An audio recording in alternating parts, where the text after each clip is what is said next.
প্রিয় দর্শক, আমন্ত্রণ জানাচ্ছি কানেক্টিং বাংলাদেশ অনুষ্ঠানে। বাংলাদেশের প্রত্যন্ত এলাকায় আমরা সংযুক্ত হই। আমাদের স্টুডিও থেকে আমরা সরাসরি সংযোগ স্থাপন করি মায়েদের সঙ্গে, মায়েদের মনের সঙ্গে, মায়েদের হৃদয়ের সঙ্গে, মায়েদের উঠোনে। আজকে আমরা যাব কুড়িগ্রামে। কুড়িগ্রামের চিলমারী উপজেলার রমনা ইউনিয়নের সোনারি পাড়া গ্রামে।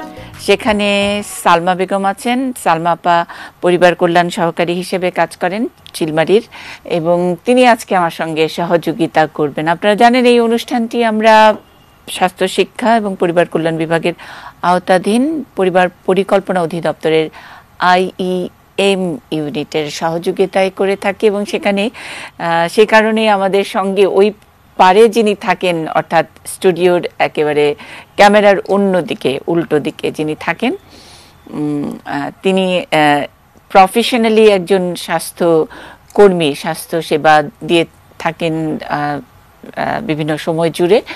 এবং এই সময়টুকু, অর্থাৎ যতক্ষণ আমরা এই অনুষ্ঠানটি চালাবো ততক্ষণ আমাদের একজন সহকর্মী হিসেবেই কাজ করবেন, অর্থাৎ একজন সহ উপস্থাপকের চেয়ারে তিনি বসেন।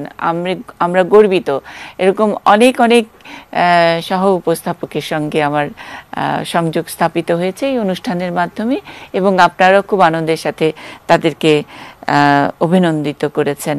আমরা যাকে স্টুডিওতে পেয়েছি, যার কথা শুনতে হবে, যার প্রেসক্রিপশন মানতে হবে, ডক্টর ইফাত আরা। ডক্টর ইফাত আরা স্ত্রীরোগ বিশেষজ্ঞ, ঢাকা মেডিকেল কলেজের তিনি অধ্যাপক হিসেবে কাজ করেছেন দীর্ঘদিন।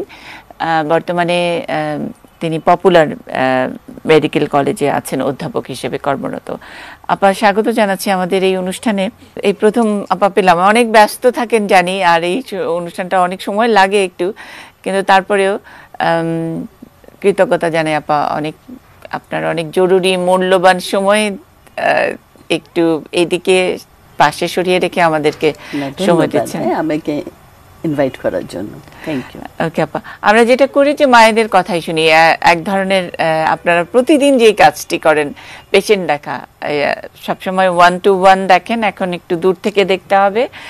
আর ওখানে আমাদের সঙ্গে মোহাম্মদ জিয়াউল হক আছেন, উপসহকারী কমিউনিটি মেডিকেল অফিসার। তিনি প্রেসক্রিপশনটা লিখে দিবেন, আপা হয়তো সাজেশন দিবেন, নিয়মগুলো পালন করার কথা বলবেন, কিন্তু ওষুধের নাম যাতে একবার বললেই চট করে যিনি বোঝেন তেমন একজনই ওষুধগুলো লিখবেন ওখানে বসে। আমরা শুরু করি। সালমা আপা, আসসালামু আলাইকুম, কেমন আছেন? ভালো আছি আপা, আপনি ভালো আছেন আপা? জি ভালো আছি। বৃষ্টি হয়েছে, একটু কেমন মেঘলা মেঘলা মনে হইতেছে। এখন বৃষ্টি নেই আপা। যাই হোক, আবহাওয়াটা ভালো, ভাগ্যিস গরম পড়ে নাই, নাহলে তো অনেক কষ্ট হইতো। এই এলাকায় তো অনেক মানে একদম চড়া রোদ, চরের উপরে, তাই না? আচ্ছা, আমরা কাকে দেখবো? আমাদের সঙ্গে ডাক্তার ইফাত আরা আপা আছেন, অনেক বড় ডাক্তার আপা। হ্যাঁ, আফরোজা বেগম। আফরোজা বেগম, আসসালামু আলাইকুম। ওয়ালাইকুম সালাম। আফরোজা আপা কেমন আছেন? হ্যাঁ ভালো আছি। কয়টা বাচ্চা? একটা বাচ্চা। আচ্ছা, বাচ্চার বয়স কত? 6 বছর। 6 বছর। ব্রেস্টে কি সমস্যা? ব্রেস্টে আর কি ফুরা উঠছিল, তো অপারেশন করাইছি, তো এখনো ভালো হয়নি। এছাড়া আর কোনো সমস্যা নাই? না, সমস্যা তো আমার এখনো আছে, অপারেশন করছি, ভালো হয়। আবার মানে শুধু ব্রেস্টেরই সমস্যা, আর কোনো দিকে কোনো কিছু না? ধরেন মাসিকের সমস্যা, অন্যান্য আর কিছু নাই? আমার যক্ষাও নাকি আছে, ওইটাও ধরা পড়ছে। ও আচ্ছা। আপা, আফরোজা আপাকে কিছু জিজ্ঞেস করতে হবে মনে হয়। আচ্ছা, সাধারণত ব্রেস্টে যদি আপনার কোনো চাকা না থাকে আর যদি ফোড়া হয়ে থাকে, তো সাধারণত ফোড়া তো অপারেশনের সাথে সাথে ভালো হয়ে যায়, কিন্তু অনেক সময় দেখা যায় কিছু রেসিডুয়াল পেইন, মানে কিছু থেকে যায় ব্যথাটা। তো এটার জন্য আপনার কোনো যদি গরম সেক নিয়ে যদি আরাম পান, তাহলে গরম সেক নিতে পারেন। মনে করেন যেমন কাপড়টা একটু গরম করে ব্রেস্টের চারপাশে দিয়ে দিয়ে আস্তে আস্তে আপনি সেক নিলে অনেকেরই একটু উপকার হয়। আর যদি খুব প্রয়োজন হয় আপনি একটু ব্যথা কমানোর ওষুধও খেতে পারেন, যেমন প্যারাসিটামল মতন। আর আরেকটা ওষুধ পাওয়া যায় যেটাকে আমরা বলি যে ইভিনিং প্রিমরোজ অয়েল। হ্যাঁ, এটা প্রিমাভেরা নামে সব জায়গায় পাওয়া যায়, ইভিনিং প্রিমরোজ অয়েল। এটা আপনি 3 মাস খেয়ে দেখতে পারেন। এটা সাধারণত ব্রেস্টে ব্যথা যাদের হয় তাদেরকে আমরা দিই। আর সব সময় চেক করবেন নিজের ব্রেস্টটা হাত দিয়ে, অ্যাটলিস্ট সপ্তাহে একবার, যেন কোনো চাকা না থাকে। এটা আমরা সবাইকেই বলে দিই যে ব্রেস্ট চেক করবেন। ও, তাহলে এটা আপনাকে একজন সার্জারি বিশেষজ্ঞকে দেখাতে হবে। অনেক সময় দেখা যায় ইনফেকশন এক জায়গা থেকে আরেক জায়গায় হয়ে যায় এবং ওখান থেকে একটা মুখ তৈরি হয়। তো আপনাকে একটু মহিলা অথবা কোনো সার্জন, হ্যাঁ, ওনাদেরকে দেখাইতে হবে। কিন্তু পরীক্ষা করার পরে তো কোনো খারাপ কিছু সন্দেহ করে নাই, তাই না আফরোজা আপা? হ্যাঁ, না, বায়োপসি করছিল, হ্যাঁ, মানে ধরা পড়ছিল যে, মানে ও ডাক্তার মনে করছিল ক্যান্সার হয়েছে, ওখানে ধরা পড়ছে যে ক্যান্সার হয়নি, টিবি হয়েছে আমার। আচ্ছা, তো টিবির চিকিৎসা দিলেই তো ভালো হয়ে যাবে। আচ্ছা, টিবির তো ভালো চিকিৎসা এখন। ওই টিবির যেটা হলো একদম নিয়ম করে ওষুধটা খেতে হয়। হ্যাঁ, কিন্তু আগে যেমন গ্রামে প্রবাদ ছিল যক্ষা হলে রক্ষা নাই, এখন কিন্তু এরকম কোনো কথাই নাই আসলে। যক্ষা ভালো হয়, একদম ভালো হয়। আর সেটার জন্য নিয়ম যেটা মানতে হয় যে ওষুধটা গ্যাপ দেওয়া যায় না, ওষুধ ভুলে যাওয়া যাবে না। আফরোজা আপা, যক্ষার চিকিৎসা তো হচ্ছে, তাই না? হ্যাঁ আপা, আমার যে জায়গাটা অপারেশন করছিল না, তার নিচে আর কি ইনফেকশন করছে, এখন ওইটা কি করব?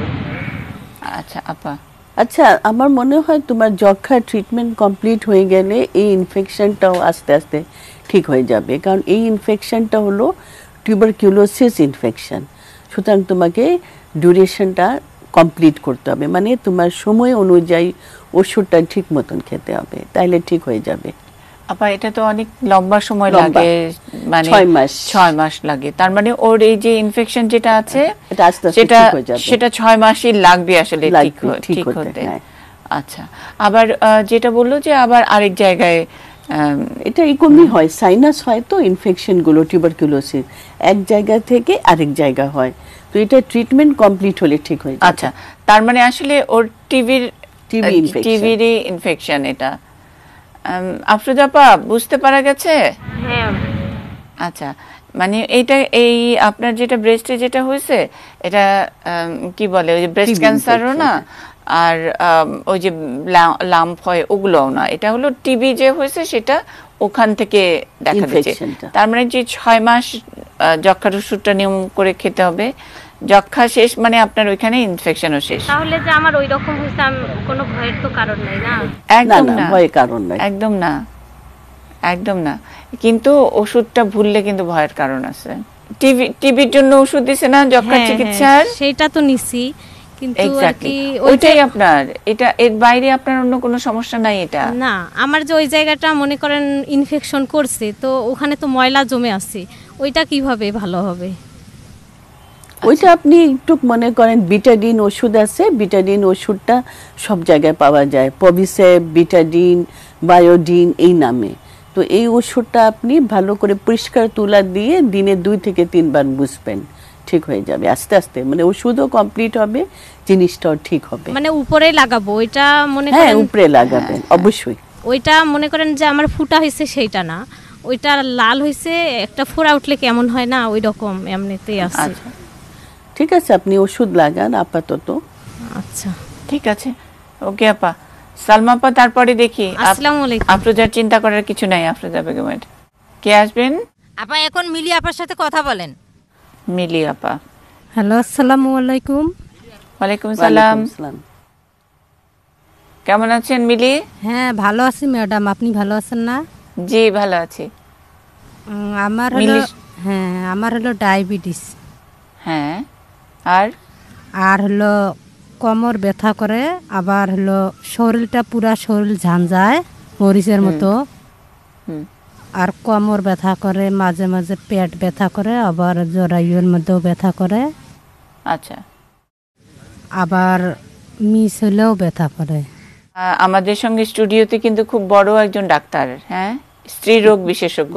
হ্যাঁ আমরা এই সুযোগটা ছাড়বো কি, যে উনি তো আমাদের মেয়েদের রোগ যেগুলা বলি, অনেক সময় মাসিকের সমস্যা হয়, কেউ আবার ওই পদ্ধতি গ্রহণ করার পরে অনেক রকমের অসুবিধা হয়, সেগুলো আপারে মন খুলে না বললে আমরা তো আপা যে এত বড় ডাক্তার, তার কাছ থেকে তো আমরা কোনো ইয়ে পাবো না, তাই না? আর নর্মাল এইসব ঘাড়ে ব্যথা, কোমরে ব্যথা, এগুলা তো আপনার ওইখানে যে হাসপাতাল আছে, ওখানে যে সাদা মানে ওই মেডিসিনের ডাক্তার আছেন, ওনারা তো দেখেই ওষুধ দিয়ে দেন। তা আমরা একটু এই সুযোগটা নেই না মিলি আপা? আচ্ছা, তারপরেও যাই হোক, ডায়াবেটিসের জন্য তোমরা নিয়মিত হাঁটবা, ওষুধ খাবা। আর কোমর ব্যথার জন্য কিছু ব্যায়াম আছে কোমর ব্যথার, হ্যাঁ, ওই ব্যায়ামগুলো আপাকে বলবা, আপা দেখাই দিবেন। মিলির কি আর কিছু সমস্যা আছে? হ্যাঁ আরো সমস্যা আছে আমার, হ্যাঁ সেটা শুনি। হাত পা ব্যথা করে, আবার হলো মরিচের মতো জ্বলে। আচ্ছা, আবার মাসিকের সমস্যা আছে? না না পদ্ধতি না, পদ্ধতি তো নিতে নিষেধ করেছে ডাক্তারে, এই কারণে আমি পদ্ধতি করি না। বাচ্চা কয়জন? বাচ্চা একটা বাচ্চা। বাচ্চার বয়স কত? বাচ্চার বয়স 14 বছর।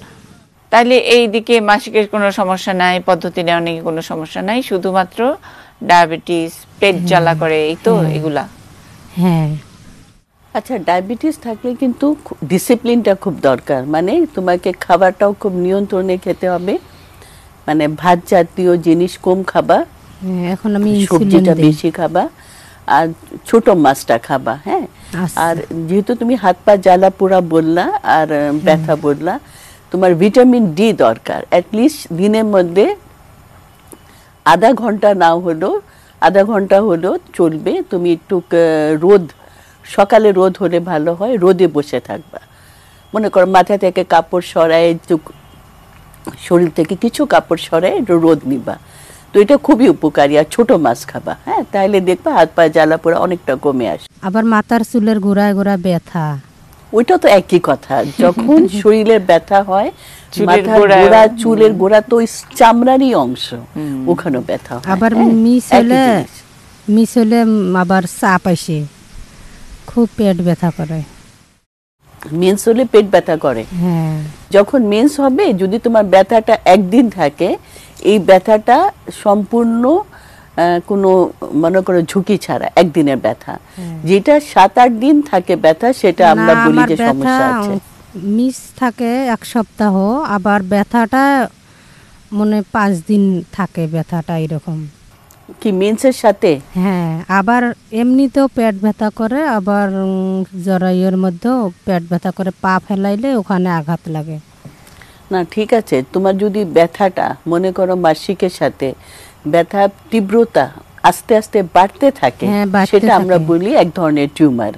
কিন্তু তোমার ব্যথা যদি একই রকম থাকে, মাসিকের প্রথম দিন এবং মাসিকের শেষের দিন একই রকম ব্যথা থাকে, তাহলে এটা মনে করো ওই রক্তের চলাচলের ব্যথা। এটার জন্য তুমি একটু সামান্য মনে করো ব্যথা কমানো ওষুধ, যেমন টাইমোনিয়াম, এলজিন নামে পাওয়া যায়, ভিসেট নামে পাওয়া যায়, এই ধরনের ওষুধ তুমি খেলেই ব্যথা কমে যাবে। দিনে 1-2টা খেলেই হবে। কিন্তু যেই ব্যথা আস্তে আস্তে বেড়ে যায় এবং মাসিকের শেষে তীব্র হয়, সেটা আমরা বলি অবশ্যই টিউমারের ব্যথা। সেটার জন্য তোমাকে একটু আল্ট্রাসোনোগ্রাম করাই নিতে হবে। আবার হলো মিস ছাড়াও অনেক সময় পেট ব্যথা করে। মিস ছাড়া তো হতেই পারে, মাসিকের মাঝামাঝি সময় যখন ডিম ফুটে, তখনও তো তলপেটে একটা ব্যথা হয়, 3-4 দিন থাকে।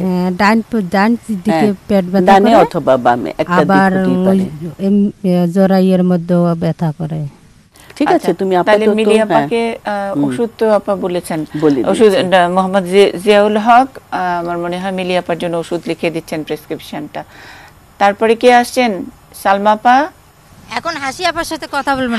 হাসি না? আচ্ছা, হ্যালো ম্যাম, আসসালামু আলাইকুম। ওয়ালাইকুম সালাম। হাসি আপার বাচ্চা কাচ্চা কয়জন?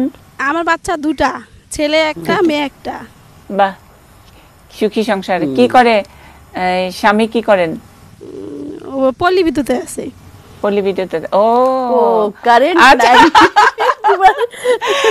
স্বামীর সাথে ঝগড়া করবা, কারেন্ট ছিল না আজকে। না, এই কারণেই আসলে তাড়াতাড়ি আসছে এখন আমাদের তাও অবস্থা। হতে পারে, তাই তাও তো হতে বলি যে পারে। একদম ম্যাজিক হয়ে গেল পল্লী বিদ্যুৎ, মানে যাওয়ার সঙ্গে সঙ্গে আবার কারেন্ট আসছে, তার মানে হাসি আপা এখানে আছে এই কারণে।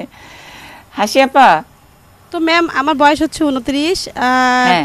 এখন আমার আবার প্রেগনেন্সি, আমি আবার প্রেগনেন্ট। আচ্ছা, তো গর্ভবতী, মাস? হ্যাঁ 5 মাসে পড়ছে। 5 মাস। তো আমার সমস্যা, মানে অনেক সমস্যা, এই কনসেপ্ট করার পর থেকে পেটে ব্যথা, তো আমি এক গাইনি ডাক্তারের সঙ্গে পরামর্শ করলাম। তো উনি আলট্রাসোনোগ্রাম করতে বললো, আলট্রাসোনোগ্রাম করলাম, বললো যে উনি আবার তখন আলট্রাসোনোগ্রাম দেখে বললো যে তোমার পেটে পানি নেই, বাচ্চা আমার উল্টা সাইডে নাকি আছে পজিশনটা। আর আমি যদি বাথরুমে যাই হুট করে দাঁড়াই, নিচ পেটে মানে ব্যথা লাগে আমার, বিছানায় একাত ওকাত হইতেও আমার ব্যথা লাগে। আর পায়ে পানি, আমার যদি একটু বসে থাকি মানে পায়ে পানি আমার আসে। এগুলোই তো সমস্যা। আর হাসি আপা 2টা বাচ্চার কথা বললেন, 2টা বাচ্চা মানে ছোট বাচ্চার বয়স কত, মানে কত বছর গ্যাপে আপনি আবার প্রেগন্যান্ট ওর হলেন? বয়স 7 বছর। ছোটটা 7 বছর, হ্যাঁ। তার মানে 7 বছর পরে আবার। আগে 2টা কি নরমাল হয়েছে? আমার 2টাই নর্মালেই হয়েছে। আচ্ছা, okay. আচ্ছা, এখন তোমার যে সমস্যার কথা তুমি বললা, 1 নম্বর বাচ্চা উল্টা, সাধারণত প্রথম দিকে বাচ্চা উল্টাই থাকে। মনে করো আমরা ব্রিজ কিন্তু 6 মাস 7 মাস পর্যন্ত থাকে, তারপর এটা ঘুরে যায়। তাহলে তোমার এখন যে উল্টা বাচ্চা, আলট্রাসোনোগ্রাম বলেছে, এটা নিয়ে কোনো চিন্তা করবা না, এটা ঘুরে যাবে। আর আরেকটা যেটা হচ্ছে যে ব্যথার ব্যাপারটা, ব্যথা হয় কি জরায়ু তোমার 2 পাশে, বডির 2 পাশে এটা একটা দড়ি দিয়ে লেগে থাকে, রানে চিপায়, হ্যাঁ এইভাবে তার পজিশনটা থাকে জরায়ু। ওই দড়ির মধ্যে একটু টান পড়লে অনেকেরই একটু ব্যথা হয়, এটাকে আমরা বলি যে রাউন্ড লিগামেন্ট, ওটার জন্য একটু ব্যথা হয়।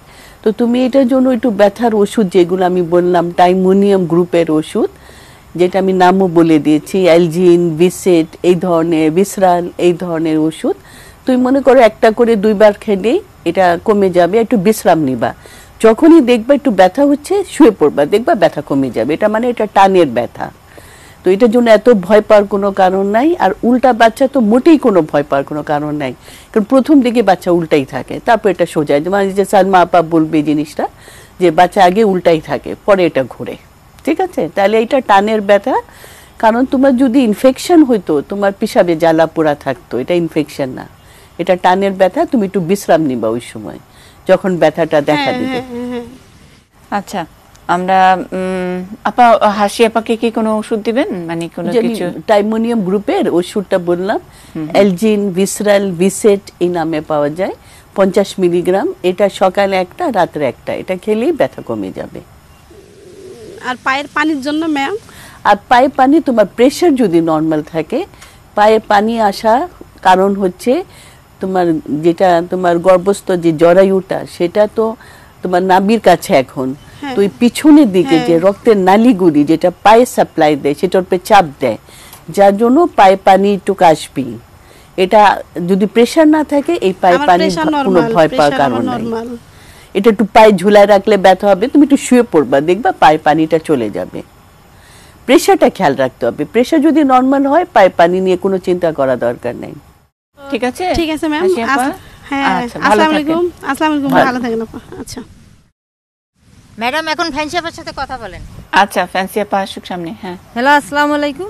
ওয়ালাইকুম সালাম। ফ্যান্সি আপা দেখতে অনেক সুন্দর কিন্তু আপা। রোগে তো শেষ করে দিছে। হ্যাঁ, রোগে তো শেষ করে দিছে।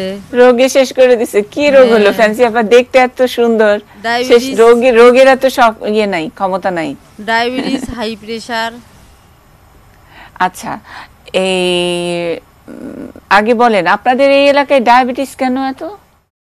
কি জানি, প্রতি ঘর ঘর ডায়াবেটিস। কেন? ভাতের পরিমাণটা বেশি খাওয়া হয়। এমন, এটা চিলমারি এমন একটা জায়গা, এত সুন্দর, ব্রহ্মপুত্রের পাড়, তারপরে গ্রামের মানুষ। ডায়াবেটিস তো হলো শহর, আমরা যারা আইলসা না, ঘরে বসে থাকি, চেয়ারে বসে কাজ করি, গাদা গাদা খাই, হ্যাঁ। কিন্তু গ্রামের তো, আপনাদের তো এইখান থেকে এখানে যে এই মানে ধরেন রান্নাঘর আর ঘর, শোয়ার ঘর, সেটাও তো অনেকখানি হেঁটে যেতে হয়, তাই না? হ্যাঁ,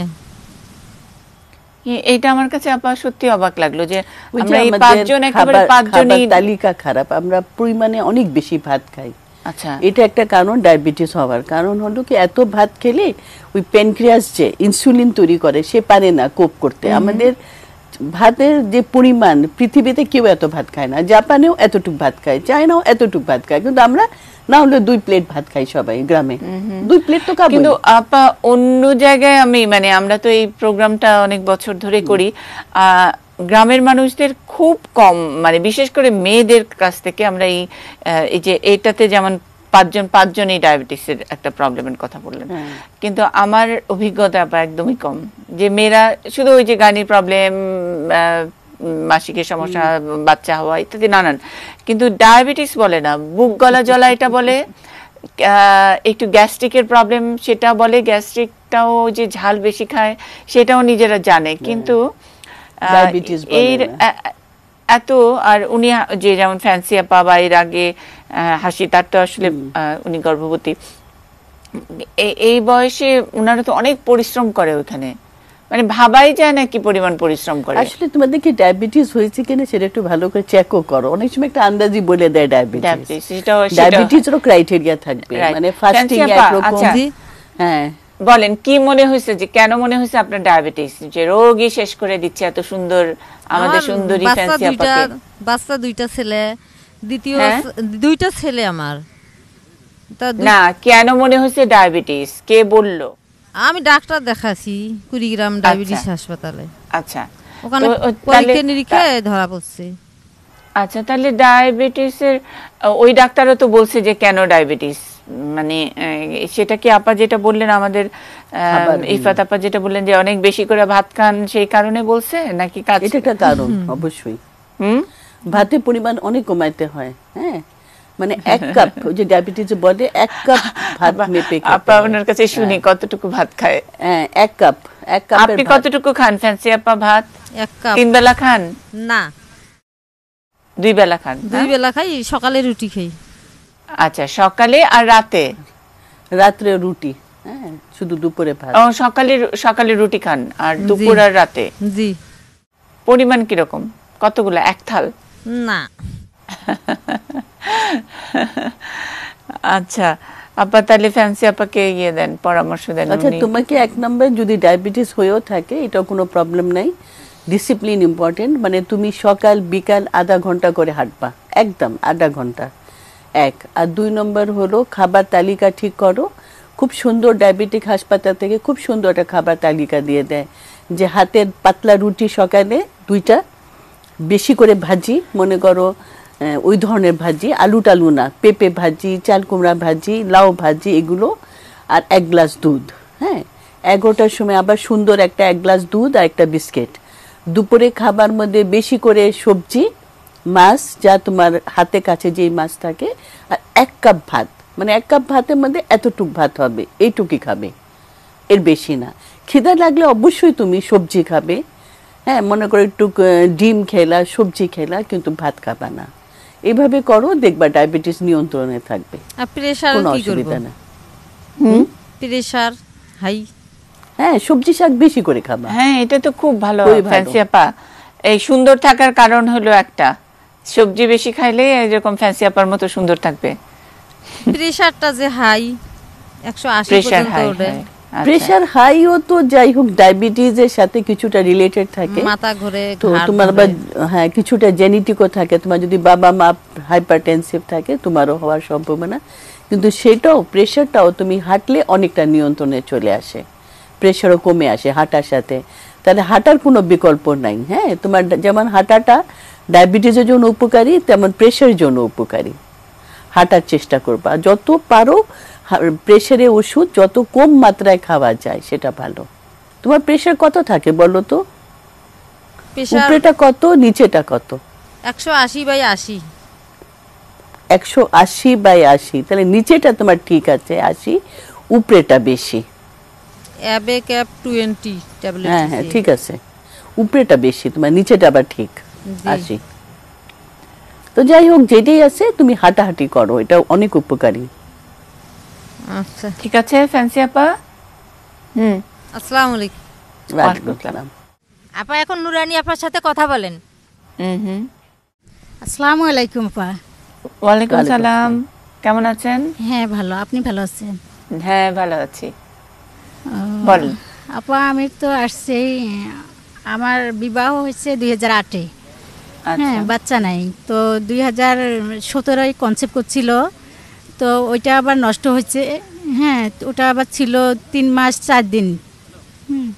ওটা আবার নষ্ট হয়েছে, তারপরে আবার কনসেপ্ট করতেছে না। স্বামী কই থাকে? বাসায় কাছে, মানে দেশেই আছে? হ্যাঁ কাছেই থাকে। নুরানি আপার বয়স কত এখন? 30। এখন 30। আপা নুরানির আচ্ছা, এখন শোনো, সাধারণত যেটা আমরা বলি যে বাচ্চা না হওয়ার মেন 2টা কারণ। হ্যাঁ, একটা হয় ডিম ফুটে না, যেটাকে আমরা বলি ওভিলেশন প্রবলেম, আরেকটা বলি ডিম্বনালীর সমস্যা। ডিম্বনালী যদি ইনফেকশনের মাধ্যমে নষ্ট হয়ে যায়। তো যেহেতু তোমার একবার তুমি কনসিভ করেছিলা, 3 মাসের মতন ছিল, তারপর এটা নষ্ট হয়ে গেল। আমার কাছে যেটা মনে হয় তোমার ডিম ফুটাটা কোনো প্রবলেম নাই, কারণ তোমার তো কনসিভ হয়েছিল। আমার কাছে মনে হচ্ছে সেটা তো বিয়ের 9 বছর পরে কনসেপ্ট করছি। হ্যাঁ ঠিক আছে, বিয়ে 9 বছর পরে কনসিভ করলা, কিন্তু তোমাকে এখন দেখতে হবে যে তোমার ডিম ঠিক মতন ফুটে কিনা আর ডিম্বনালী ঠিক আছে কিনা। তো এটা 2টা খুবই মানে করো ছোট পরীক্ষার মাধ্যমে বোঝা যায় যে তোমার ডিম ফুটে কিনা। তুমি একটা যদি রক্তের পরীক্ষা 22 দিনে দিন করো, তাহলে এটা দিয়ে বোঝা যাবে তোমার ডিম ফুটে কিনা। আর ডিম্বনালী যেটাকে বলি ফ্যালোপিয়ান টিউব, ওই ফ্যালোপিয়ান টিউব ঠিক আছে কিনা, এটাও একটা এক্সরে মাধ্যমে খুব সুন্দর করে বোঝা যায়। এই 2টা পরীক্ষা করায় নেওয়ার পরে তোমাকে চিকিৎসাটা ওইভাবে আগাইতে হবে। যদি ডিম না ফুটে তাহলে ডিম ফুটানোর চিকিৎসা আছে, আর ডিম্বনালী যদি ইনফেক্টেড হয়ে যায় তাহলে তোমার চিকিৎসাটা আমরা বলি একটু কঠিন। হয়তো তোমাকে তখন টেস্ট টিউবের মাধ্যমে বাচ্চা নিতে হবে। হ্যাঁ, কারণ একবার টিউব নষ্ট হয়ে গেলে এটার আর কোনো উপায় নাই। কিন্তু যদি তোমার ডিম না ফুটে তাহলে তোমার অনেক ভালো ওষুধ আছে, সেটা তুমি সালমা আপাকে বলবা, সালমা আপা তোমাকে সাহায্য করবে। বুঝবে কেমনে? মানে ওনার কি বললাম 22 দিনে দিন একটা পরীক্ষা করতে হয়। আচ্ছা, সেটা কি ওখানে চিলমারিতে হবে? কুড়িগ্রাম অথবা রংপুরের দিকে, দিনাজপুরের দিকে এসে করানো যাবে, মানে সরকারি বড় হাসপাতালে যেখানে সব। আচ্ছা, নুরানি কি এটা করেছিলেন? এই আপনি কোন টেস্টের কথা বলতেছেন? ওই সিরাম প্রোজেস্টেরন। হ্যাঁ, 22 দিনে দিন একটা রক্তের পরীক্ষা করবা, যদি এটা 15-র কাছাকাছি আসে এটা মানে ডিম ফুটে। আচ্ছা, এটা আচ্ছা, ওইটা একটু লিখে দিবেন, ওই যে সিরাম প্রোজেস্টেরন। হ্যাঁ, জিয়াউল হক উনি লিখছেন। আচ্ছা, তো আমার স্বামীর আবার আগে ডায়াবেটিক্স ছিল না, তো ওর ডায়াবেটিক্স আবার এই 3 বছর হলো ওর ডায়াবেটিক্স দেখা দিছে। স্বামীর ডায়াবেটিস আগে ছিল না, এটার সাথে সম্পর্ক কনসিভ করার সাথে না। ঠিক আছে আপা। হ্যাঁ, তো আচ্ছা আপা, আসসালামু আলাইকুম। আচ্ছা, ভালো থাকেন জি। বিউটি আপা। হ্যালো আপা, আসসালামু আলাইকুম। ওয়ালাইকুম সালাম, কেমন আছেন?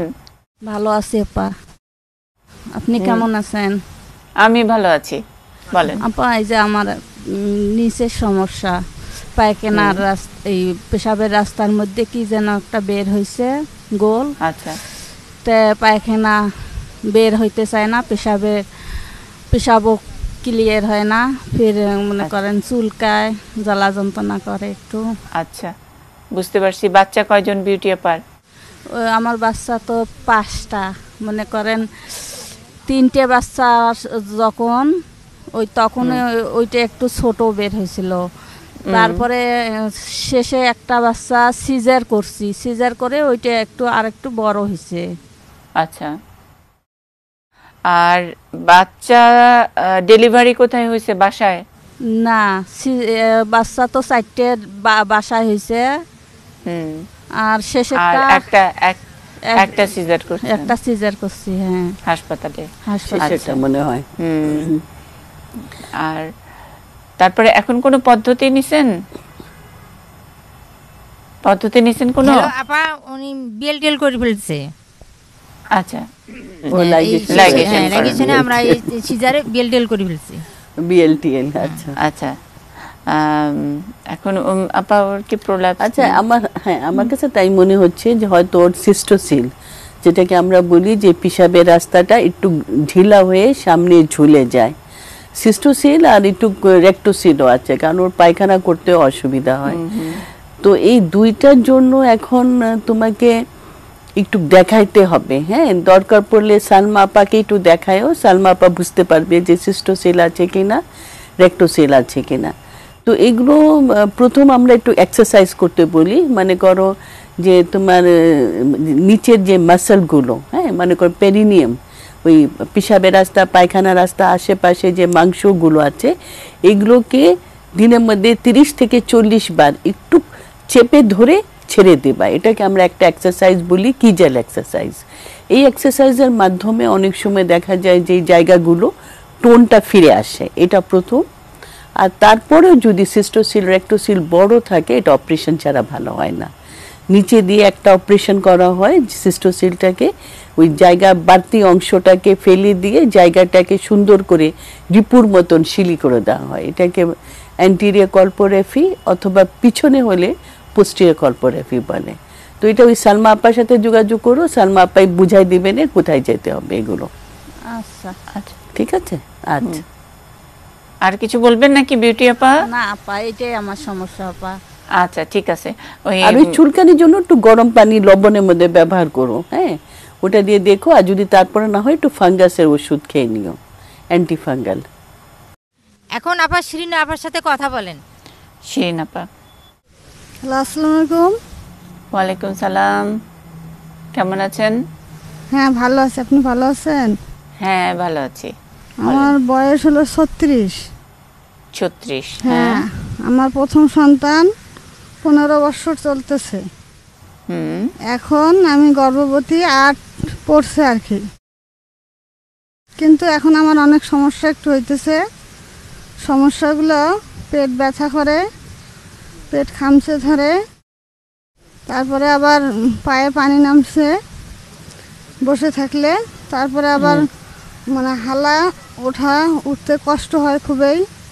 আবার যদি এই কাত হই, শুইতে মানে এই কাতে হলেও বা ওই কাতে হলেও, 2 কাত হলেও সমস্যা হয়। মানে পেটটা মনে হয় যে ছিঁড়ে গেল, এরকম সমস্যা হয়। আর হলো গ্যাসের সমস্যা, কোনো কিছু খাইতেই মনে হয় পেট ভরে যায়, আর খাইতে পাই না, রুচি থাকে না। কয় মাস হলো শিরিন আপা? 8-এ পড়ছে আপা। আচ্ছা, এখন তুমি কোনো আল্ট্রাসোনোগ্রাম করানো হয়েছে? হ্যাঁ, আলট্রাসাউন্ড করছিলাম 5-এ, তখন পজিশন ভালো ছিল। পজিশন ভালো? হ্যাঁ, তখন এই সমস্যাগুলো ছিল না। আচ্ছা, এখন তাহলে যদি সমস্যা, হ্যাঁ, প্রায় 1 মাস 1.5 মাস এরকম থেকে এই সমস্যাগুলো হইতেছে। না, তোমার যদি এখন বর্তমানে এই সমস্যা হয়, তাহলে তুমি আবার একটা আল্ট্রাসোনোগ্রাম করাতে হবে। হ্যাঁ, যে ভিতরে পানিটা, যেটাকে আমরা বলি যে শিশুর ভিতরে পানি, অ্যামনিওটিক ফ্লুইড, ওটা ঠিক পরিমাণ আছে কিনা। যদি পরিমাণে ঠিক থাকে অ্যামনিওটিক ফ্লুইড, তাহলে তো এত ব্যথা হওয়ার কথা না। ওটা পরিমাণে কমে গেলেই একটু ব্যথা হয়, পেটটা শক্ত থাকে, ব্যথা হয়। তো তুমি আগে ওটা করাও।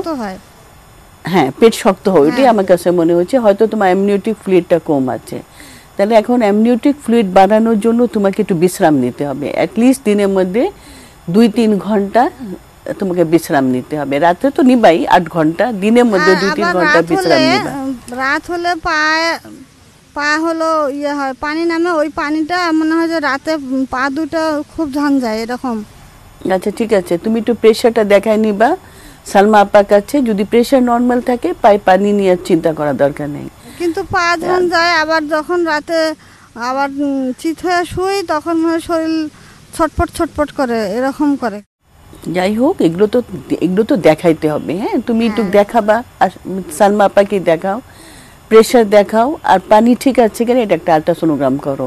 আর একটু বিশ্রাম নিবা, আর একটু বেশি করে পানি খাবা।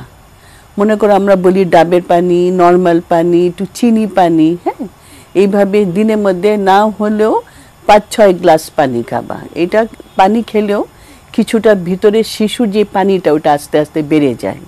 এগুলো করে দেখো, তারপরে যদি না কমে তাহলে তো স্থানীয়ভাবে দেখাও। হ্যাঁ, আচ্ছা। আমরা কানেক্টিং বাংলাদেশ অনুষ্ঠানটি এরকম যে যখন কথা বলতে থাকি কথা আর ফুরায় না, কতটুকু চিকিৎসা সহযোগিতা হয়। নিশ্চয়ই যারা এত আগ্রহ নিয়ে আসেন, অনেক সময় প্রেসক্রিপশন লেখেন, প্রেসক্রিপশন দেখে ওষুধ খান, আর এত বড় বড় চিকিৎসকরা থাকেন, সেটা তো বড় একটা উপকার আছেই। তার বাইরেও আরেকটু বেশি উপকার মনে হয় যে এত মন খুলে খোলামেলা কথা বলতে পারেন। যেসব চিকিৎসকদের কাছে আসা বা ঢাকায় এসে সেই কুড়িগ্রাম থেকে অ্যাপয়েন্টমেন্ট করা, ঢাকা শহর নানান কিছুর একটা জটিলতা থাকে, সেই সব জটিলতার কথা মানে 1 মিনিটেই সেই সব জটিলতা দূর হয়ে যায় যখন এইভাবে আমরা সংযুক্ত হই। সুতরাং এই প্রত্যন্ত এলাকার মায়েরা, প্রত্যন্ত এলাকার যারা এই চিকিৎসা সহকারী যারা আছেন, তারা পুরো সুযোগটাই নিতে চান। সব পুরোটা সময় ধরেই আমরা আমাদের যিনি বিশেষজ্ঞ থাকেন স্টুডিওতে তার কাছ থেকে আমরা শুনতে চাই, এবং এভাবেই সময়টা নির্ধারিত সময় শেষ হয়ে যায়। আর বরাবরের মতো আমরা যা করি, নির্ধারিত সময় শেষ হয়ে গেলেও কথা চালিয়ে যাই, সেটা রেকর্ড করি, আগামী সপ্তাহে আরেক পর্ব নিয়ে হাজির হই। আজকেও তাই করছি। আমরা কুড়িগ্রাম জেলার চিলমারী উপজেলার রমনা ইউনিয়নের সোনারীপাড়া গ্রাম থেকে আজকের মতো বিদায় নিচ্ছি। আগামী সপ্তাহে আবারও একই জায়গায় দেখা হবে। আমাদের সঙ্গে সালমা বেগমও থাকছেন ডক্টর ইফাত আরা, এবং দর্শক আপনারা এটি নিউজের সঙ্গেই।